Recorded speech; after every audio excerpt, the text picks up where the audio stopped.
Please welcome Ziggy Marley. Nice to see you, sir. Nice. How are you? Good. Welcome, my friend. Thank you. Revolutions all over the world right now. Yeah. It's a really important time to be an artist, isn't it? Yeah, true. If you have an artist that is singing about things that is relevant to the world, what's happening in the world today, and it's really important. Is that for you? When you start to hear that, is that do you feel that fire burning inside you, where you say, I need to talk about this. I want to make a record? Yeah, I think the way we understand music is that it plays a role in society that goes beyond entertaining. You know, it plays a role to bring consciousness, bring awareness to things, and that's what we do. Where did you first get connected to that? I mean, obviously your father did what he did, but was it other artists, other people in your community that would tell you that? No, well, I think it's something that I realized growing up, you know, watching my father and being influenced by like Marvin Gaye and Stevie Wonder and music of the time that spoke something that was important, like the 60s and the 70s type of music. I think I'm more influenced by that than anything else, so that's where that comes from. When was the first time you heard one of those songs? Like the first time you heard Marvin Gaye? Yeah, Marvin Gaye, What's Going On? From a child, really, because we grew up with a lot of music in the house, you know? Yeah. A lot of albums, Jackson 5 and Stevie Wonder, Glenn Campbell, a lot of different type of music. So it was from I was like probably 8, 9, 10. You know, so much of who we are as people is stuff that we just learn from our parents, but I think it's not just individually. It's like, your dad's Bob Marley, but no matter what he said to you, you watched actions more than anything. What did your dad's relationship with your mother teach you about love, or teach you about how love doesn't work? What did you learn watching them? Between my mother and my father, they came up together poor, you know, and went through a lot of tough times, and then, you know, fame started happening, and my father had, you know, extra relationships, but the love never, that real love that you have because you went through so much, it never died. You know, my father got shot, my mother got shot in her head, and she still turned up beside him. I mean, they both had bullets. Yeah. You know what I mean? So there's that love that is no matter what goes on, that real love can never die, and I think that's what I learned from them, is that there's this real love that no matter what happens, the superficial stuff doesn't matter if you have that real love. It means if you're ever in love with somebody and something happens, they better be there beside you. She's like, my mom had a bullet in her. Yeah, I'm very like, you know, I'm very strict, I'm very demanding of my wife in terms of, you know, my mother, she got shot and she was there, so, you know. But that was a freak accident. There's no way that anybody can be that way. Are you unrealistically demanding? No, I mean, I give and take, but, you know, there is, I mean, I do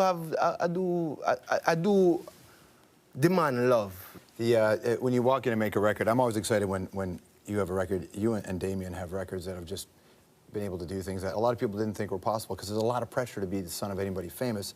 You know, the famous accountant wants to be like his dad or whatever, but when you walk into a studio, you recognize that Marley is a powerful name around the world. Is there pressure? Is that kind of a shadow trailing behind you wish didn't? No, it's something that I embrace. I love my father, I love my mother, and one thing I always try to explain to people is that, you know, cause everybody talk about my father all the time. I remind people I have a mother too. Yeah. It was like it took both of them to kind of create me. So it's not like, you know, I just came from my dad, you know what I'm saying? Because then Bob Marley would be really powerful if he just said, give me Ziggy. You know? So I kind of remind people it's a balance, and my parents set a good example. And humility has a lot to do with it. I am not egotistical, so I don't have this urge to, you know, try and get rid of my father because I want it to be about me. It's not about me. It's about the message. It's about the music. That is what it is about. So I don't have no problem with my father being around me and his spirit and whatever he has done, because I love him. He's my most influential artist, even beyond being my father. As a musician, I love him. I love his music. I love his message. I love his songwriting. So it goes beyond just him being my father. As an artist, I really love him. Did you play your music for your mom? Did you know when you were first starting? Did she listen to your stuff? Yeah, man, she listened to it. What'd you think? She never really think much. The most important thing to them,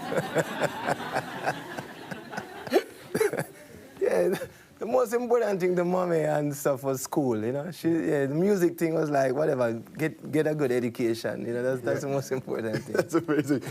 We love hearing you talk about your father and hearing Bob Marley, but talk to me about Peter Tosh, because Peter Tosh was so, what a star.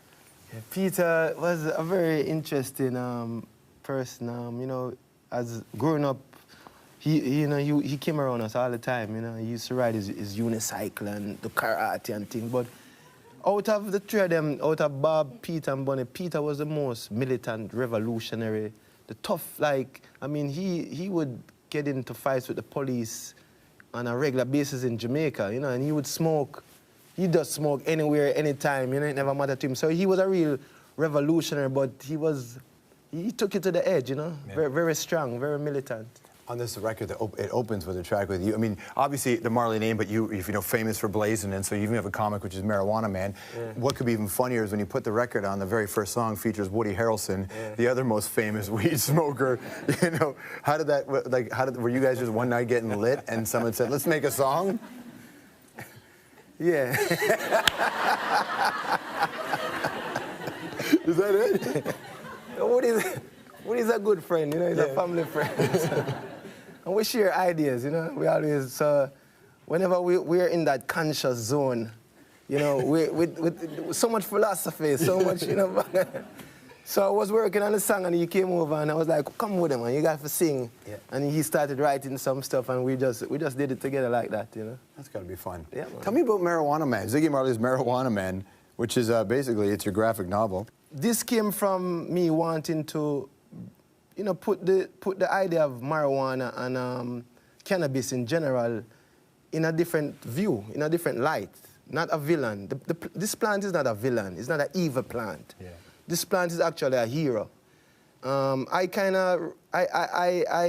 use the metaphor of this plant like in one of my father's songs. It's a stone that the builder refused shall be the head cornerstone. This is what this plant is. This plant will become again, what it was way back when it was grown and used, you know, for paper, for clothing, for all type of things. And in this, what we call now this green revolution, the hypocrisy of not utilizing this natural resource is detrimental to the planet and the people here. Do you think the existence of medical marijuana, and has that changed maybe some of the cultural acceptance of marijuana, do you think it's changed at all? Yeah, I think people, I mean, listen, where I come from, and a lot of cultures, some people might call it backward thing, but we use a lot of plants. Like, all right, I had knee surgery. I had a soccer injury, I tore some ACL, and the doctor gave me, you know, the usual. It was Percocet first, and then I told him, listen, this thing is making me sick. Yeah. Then it was Vicodin, and I was like, listen, this thing ain't working. And then I tried herb. I actually tried marijuana for the first time in a medicinal sense. For actual medicinal purpose. Yeah. And it actually worked better than the Percocet and the Vicodin for me, personally. Yeah, that stuff's bad for you. You know, so, I mean, it definitely legit. Yeah. You know, it's legit, you know? I hear lots of people in the different legalize it camp, but I wondered, do you have an age restriction? Because there are a lot of studies that say if you smoke marijuana as a young teen, 16, it's like 4 times more likely to trigger, you know, some kind of mental illness. Oh, yeah, man, of course. Yeah, but you have to be very careful with everything I mean, everything has to be done wisely. It's not like a free fall. Here, everybody, no. Everything must be done wisely. And you know, when I was younger, my parents never does, my father was a smoke weed, Ziggy smoke. No. I mean, education, and then when you get older, you can make up your own decision, but it's not for everybody. Not everything is for everybody. Have you been following it all, this Occupy Wall Street? Have you seen these gatherings? Yeah, what do you think of that? I mean, it's always good when people stand up. I mean, it took too long, I think, for people to really wake up and stand up for something that they believe in and let their voices be heard. So I think it's appropriate, yeah. The record, wild and free, and of course the comic book we talked about, Ziggy Marley as Marijuana Man. Nice to see you. Yeah, man, thanks, brother. All right. Ziggy Marley.